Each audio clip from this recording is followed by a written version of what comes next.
मधला असो किंवा पालकांकडून आलेला असो किंवा कोणत्याही अडचणी असो, त्या अडचणीतून मार्ग कसा काढायचा आणि तो विषय जास्त न ताणता कसा संपवायचा याची जी हातोटी आहे ती खरोखर वाखाणण्याजोगी आहे सरांची.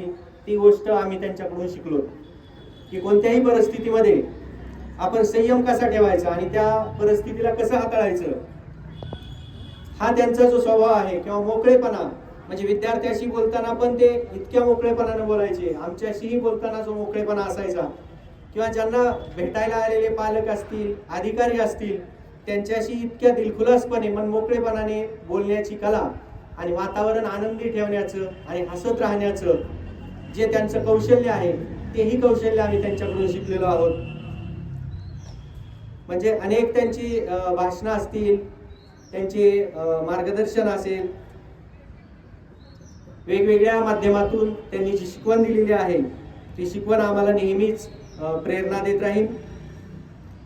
म्हणजे आता मला खरोखर शब्द फुटत नाहीत की शिंदे सरांच्या बद्दल जे 15 वर्षामध्ये आम्ही शिकलेलो आहोत, कदाचित दुसरे कोणी याच्या असते तर इतकं आम्ही शिकलो नसतो तितकं त्यांच्याकडून शिकलेलो आहे.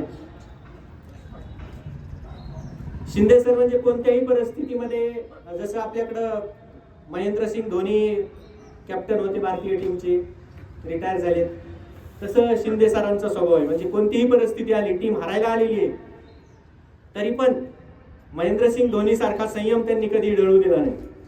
म्हणजे त्यांच्या चेहऱ्यावर कधीही आपण आता ही मॅच हारतोय असं जाणवलं नाही. कितीही तणाव असला, टेन्शन असलं तरी त्यांनी ते टेन्शन आमच्यापर्यंत येऊ दिलं नाही. वेगवेगळे प्रश्न असतील, ते प्रश्न सोडवताना त्या प्रश्नांना त्यांनी स्वतः फेस केलं.